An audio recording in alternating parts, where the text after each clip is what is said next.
The Commission on Human Rights and Administrative Justice is today closing one of the northern Ghana's most notorious witches' camps in the village of Nabuli. This means freedom for 57 women cast in bondage for decades on accusations of witchcraft.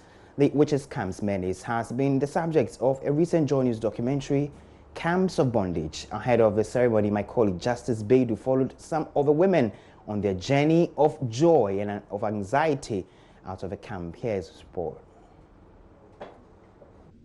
The Nabuli Witches Camp.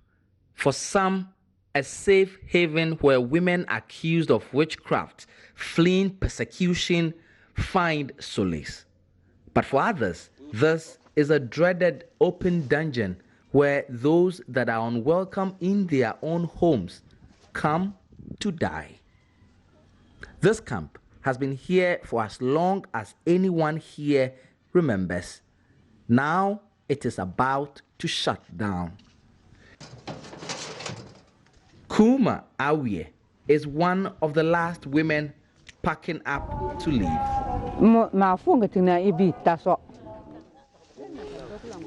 Only yesterday, one woman died in this camp. According to the people who knew her, she was well over 100 years old and had been here in this camp for over 30 years. She died of ill health. It is stories like that and many other women who had died in this camp before her that makes that journey of this woman one with mixed feelings. Happy on one hand that she's finally leaving, but also uncertain of the journey that lies ahead.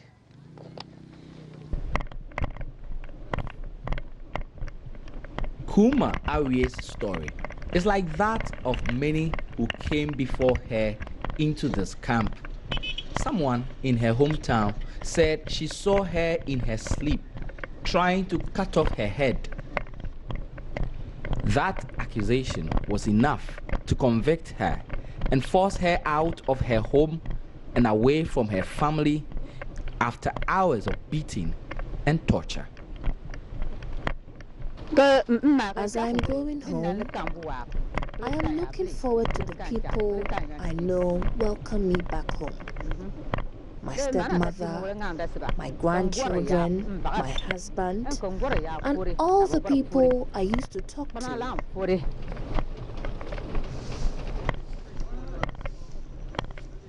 Mma Ble Bala is also leaving the camp, but would not be going back to her home village 18 kilometers away from Nabuli, where she came from 25 years ago. She's choosing instead to live just outside the Nabuli town.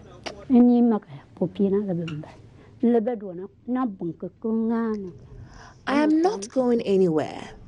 I am happy here. Even in my sickness or death, I will be here. If I die, they can take my remains back home. But as I live, I'd live here.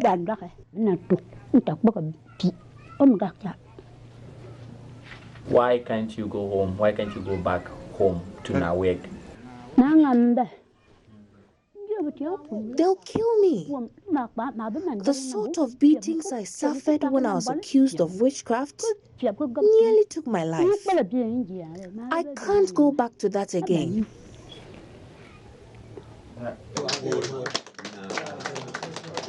I've come to the palace of Isifu Isa VII, the powerful chief of Nabuli, who has led the age-old fight to have this camp closed down. I am happy we achieved this. I am happy for all the support. Now everyone would know that if you accuse your wife or any relative of witchcraft, there'll be no place here to keep her. Should be your own responsibility. This is the second camp that is closing in 4 years, setting over 100 women free. But right campaigners who have been at the forefront of the advocacy to close down witches' camps are measured in celebrating the feat, not least because 4 others, which host the most number of inmates, remains open in this region alone. So as the celebration greets this camp's closure, the uncertainty of some of its inmates who are unsure of what would happen next remains. Justice Beidou, Joy News, Nabuli in the northern region. So you heard there my colleague Justice Beidou's report. This must be a landmark event for the people in that area and also for the community folk, especially knowing that some of these women have been, you know, taken away from their families and essentially taken to these camps for years. I'm joined in studio by the coordinator for the Presby Go Home project and a member of a national reintegration committee, Mr. Samson Loar, for some more on this. Thank you very much for joining us on News Desk. Thank you. Now, how does this news come to you that some of these camps are being closed down? Yeah, I think it's good news, but we are not actually closing it. What we are doing is the reintegration. And after the reintegration, if there's nobody, then we close it. No, so spell out for us exactly what this exercise is today's about. exercise is now a closure as a result of the reintegration of the women. So the women are taken out of the camp? No, they are not taken out of the camp. Already they are gone. Okay. You understand? Now what we are trying to do is to come and then ceremonially close the camp so that no new person will come. Okay. And this job was done by the National Reintegration Committee in collaboration with Action 8, which I'm a member. Okay. And we visited Nabuli severally. Our chairman, Dr. Al-Hussein, was there, and many of the others, including Action 8 program coordinator or manager, Mama Esther. They all helped us in doing this. Okay. And at the end of the day, what we have done is that we're able to reintegrate the women back home. If you say you were able to reintegrate them, exactly yes. How do you? Yes, what we do is that we find out from you, where are you coming from? And fortunately for us, there were no longer many in that particular camp. So they will tell you the story of where they are coming from and what they are doing. That was exactly what happened. Okay. And now, if we identify you, we are now able to visit your family properly, to know the reason why that sort of thing came. If we are able to settle it amicably, then we come back to you, prepare you, counsel you, and then you are gone back home. Okay. So that was what we did at Nabuli. And Nabuli chief, in fact, was very, very helpful, and some of the community members. And we realized that the women, their family members were willing to take them back home. So we were able to settle the issues, and then they went back home. But for today, it's just like a ceremonial thing we want to do, to officially close it down, so that no new persons will come to that camp. Okay, now you were speaking about reintegration and how the families of these people were willing to accept them. Yeah. How about the community folk who we know in the past were the same people who drove these people out of the community? That's what I was. When I say the family members, it includes the communities. Because, you see, you cannot be alone. And that is the danger of this work, or that kind of reintegration we do. If you don't get the issue properly settled, those who accuse her, they are the community. So you must find a lasting solution. And Nabuli Chief was able to help us in negotiations, and we got all those ones resolved. Okay. That is why today they had to go. Okay, now, what is the sort of structure of these witches camps? Are Yeah. there like people who manage them, people who oversee these witches camps? And now that there's a ceremonial closure of the camps, what happens to those who manage the facilities? Yes, that is true. Let me give you an example of the Gambaga camp, where I work specifically. You come to Gambaga, and we are like an NGO working. Presby Go Home is an NGO working there. Yeah. We are stationed in Gambaga. So our case is a bit different from Nabuli. But if you look at the Gambaga camp, for instance, the traditional ruler, who is the custodian of the camp, is the Gambarana. He is for the camp. You see, but we are only there to support him to do the needful thing. For instance, the rights of these women, we ensure that their rights are protected. We make sure we give them the basic amenities that they're supposed to get. Now, you come to Nabuli camp, which I've visited severally. You go there and the case is different. Action 8 was taking charge of that camp, even though they are in Tamale. Okay. But they did their best monitoring the camp together with the chief of Nabuli. But they, unfortunately for them, they do not have an NGO working inside there. So their case was a bit serious. We realized that nobody was there to even talk for them. So it's like the system was not good. So in one of our meetings as a reintegration committee, we took a decision to see how we could influence the closure of Nabuli camp. Okay. And that is how today we are celebrating it. Yeah. Now, I know that Action Age and all these other agencies have been working on sort of giving some of these women, you know, some microfinance support to be able to set themselves up again. Tell us about that. Yeah.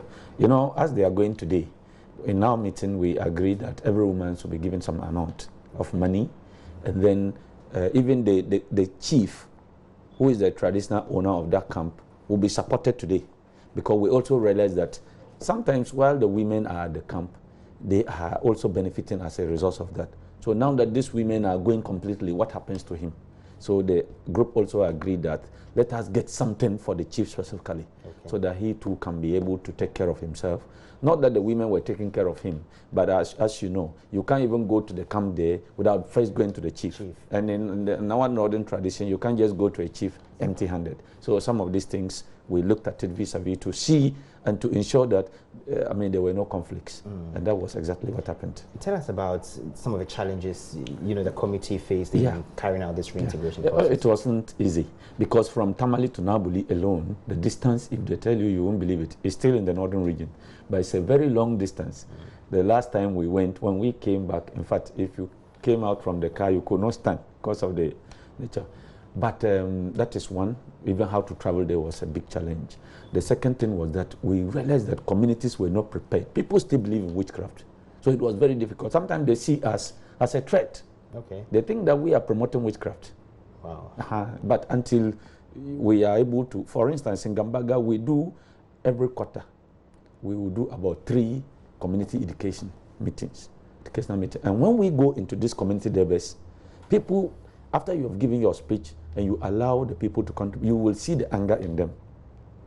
But you know why? As we continue, we have realized that things are getting better.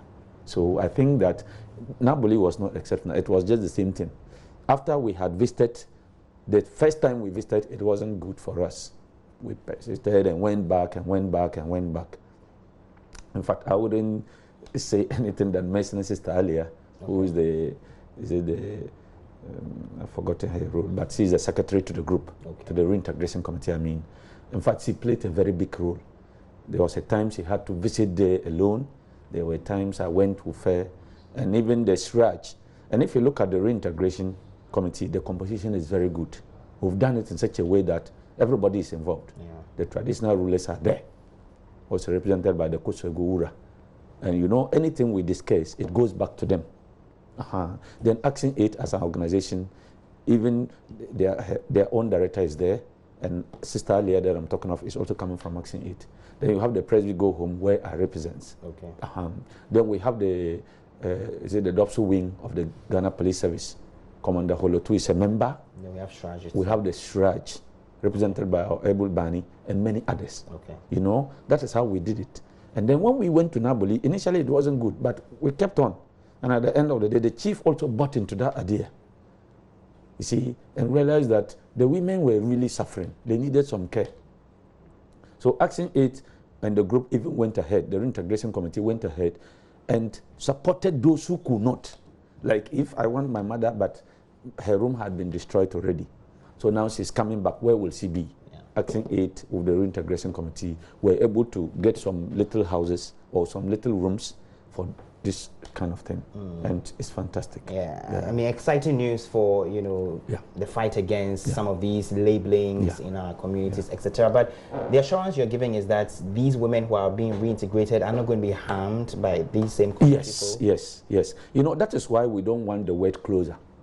You see, if you put it that way, it gets back to them and they feel that the camps are being closed. So now the witches are coming to stay with us, so the attack will continue. You see that? That's why we are just organizing a ceremony today to say that, oh, bye-bye to the camp, to that camp, because the image or the members of this camp were already gone. Absolutely. So in how many hours are we expecting this official ceremony? It's supposed to be this 10 o'clock. They will start by 10 o'clock this morning, and in the next 1 hour, 11 o'clock, I'm sure this will be over. All right, Samson Loar, we'll try and reach our colleague Justice Bedu, who is on the ground for us for the latest on this particular ceremonial exercise expected to, you know, officially close down the witches' camp. to symbolize, you know, the reintegration of these women back into their communities. So we will come back to you, you know, if the need be, to find out the progress of work of the committee. Thank you. And then, you know, the successes that you've chalked so far. Thank you very much, Mr. Samson Loar. Now, Justice is covering that ceremony for us and reports today's closure of the camps is historic.